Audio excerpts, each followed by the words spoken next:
All right, guys, I just want to come right on in. I made a video earlier about the second coming of Jesus, the dream that shook me to the core. Like, I think I cried, I know, about 3 times, and it just took me a moment to get myself together after speaking with my husband early in the morning to let him know when he woke up about this dream I had. And I knew it was serious because God kept saying, you need to release this dream now. So I didn't want to waste any more time. But the dream starts off with my family and I. We were on a trip overseas at a huge resort. It was like a lot of elevators, and it looked like a big, huge, great castle, whatever resort we were over. But I had to go to the other side of the resort to get a few items, for my family. And they all stayed, around in the room. So I was by myself. I finally get all the way to the other side of the resort. I got what I needed. I was about to head back to our room. And around this time, it was about dusk. It was like dusk time. So it was like a little daylight left, but nighttime was approaching. And then suddenly, all of a sudden, it was like the Spirit of God told me to look up. It was like, look up in the sky. Now, I had these items in my hand. And when I tell you, I looked up in the sky and my mouth dropped, and I dropped everything in my hands. And I mean, my hands was just like, I was like in a rest position. And I was shocked because when I looked up, it was like on one part of the sky, it was dark, like super dark, storm clouds. I mean, these clouds look horrific. And this was just on one side of the sky. And instantly, the Spirit of God, it brought me back to that part in Revelations where it said that the sky turned dark, and like there were catastrophic earthquakes and hailstorms, and hail the size of 75 pounds. And I mean, it was pretty scary. So that was on one part of the sky, like the left side. But at the very middle of the sky, it was Jesus. It was Jesus standing in a chariot, no horses. It was a brown, and it had you could see like a little bit of gold around the bottom of his chariot. He was standing in it, and I just wish you guys could see it in person. But I look up, I see Jesus in the chariot, no horses, and to the right of him, it was a huge angel. Because imagine how big the stars are, even though they look tiny to us, but imagine if they come to Earth, how big they are. So you can see the difference between Jesus up in the sky, and then the angel was so I was like, whoa, this is a huge, angel. So the angels just have these beautiful lights fluttering around the angel, and it was just on the right side of Jesus. And it was like Jesus was literally looking like I've been up here for a while waiting on everybody to even see if you noticed me up here. And that was the type of, he didn't say it, but you felt it. And so it was Jesus, the angel, and then it was like a huge clock.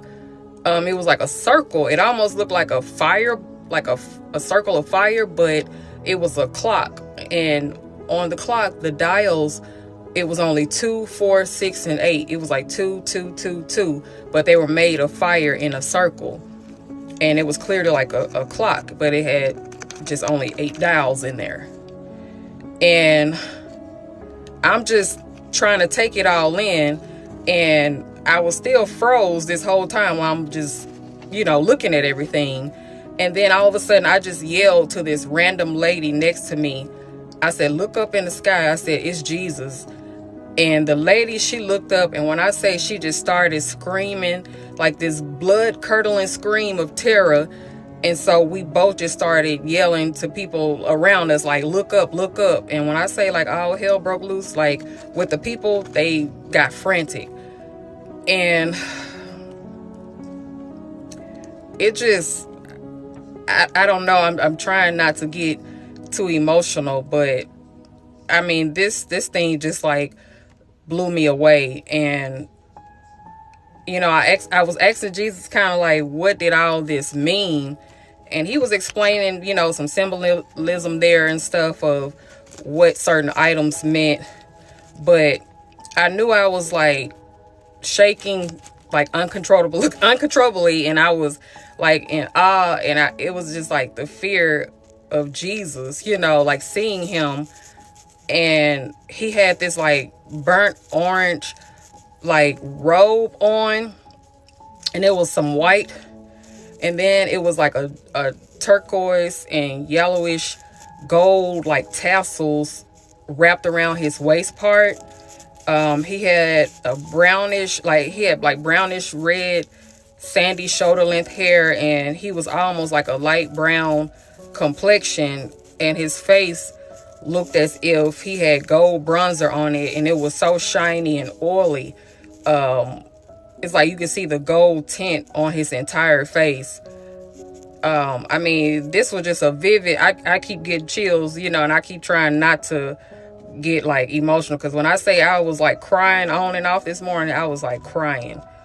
But to see him next to that angel, and it was like the angel was just flapping his wings, and it was just waiting on Jesus to like give it its commands or whatever it was going to do. But it just sat by him. So then I snapped out of it and looked around, and people were just running, screaming. And this is what the people were saying. This was what the scary part. The people were saying, like, they were yelling, I'm not ready. Please, God, not yet. Just give us more time. And, different people were just saying like, oh my gosh, it's true what they were saying in the Bible about Jesus coming back again. And they just kept repeating it over and over. And you could feel like the sorrow and the dread in the air. It was like a tangible feeling of like doom and gloom. And I didn't know if we were about to be raptured up. So I ran to the elevator, because I was saying to myself and in my mind, like, Lord, I need to get back to the room to be raptured with my family. I need to be with them when this happens, so we can be together. So I was trying to hop on the elevator, and I couldn't remember what floor I needed to get on because of all the chaos and the screaming and terror. Then the Holy Spirit said the 6th floor. And then I asked, like, well, why the 6th floor? And he said it was for judgment of mankind. And I pressed the 6th floor so I could, try to get on, but I couldn't. So I ran down to the 6th floor, and I was just going to get on there to try to get to ground level. But it was too packed. So all of a sudden, my dream shifted, and my family was with me. Now, remember at the beginning of the dream, I was trying to run and get on the elevator to get back to them to the room. But all of a sudden, it was like God was giving me the desires of my heart, like right then and there. Because I said it in my mind and in my heart, like, I need to be with them, if you're about to rapture us. So it was like he brought them to me in the dream. That's how the dream shifted. And they were with me, and I just remember we were all trying to get to the 1st floor at this time because my family is with me. But it was just jam-packed every time we went to the elevator. So while we were waiting, my family and I, we just decided to go back out and look up in the sky. And everyone could still see Jesus, the angel, and the fire clock, and the terrible thunderstorm on one side of the sky. And so finally, the elevator came. And my family, we got on there, we got to the ground level. And without Jesus even speaking, it's like we all knew what he said, even though he didn't speak it. But he said, y'all are still not ready. But tell my people I'm coming back sooner than they think. Yes, no man will know the time or the hour, but the return is near. Then the clock of fire, disappeared. And then Jesus and the angel went behind this veil, almost like a movie theater screen, and we could only see the silhouettes of Jesus and the angel. And it's like they disappeared and the sky cleared up, and we went back to dusk time. And it's like I woke up shaking, and I just had to lay there and talk to God about this dream. And he said, this is a warning that the Son of God is coming back soon. And that's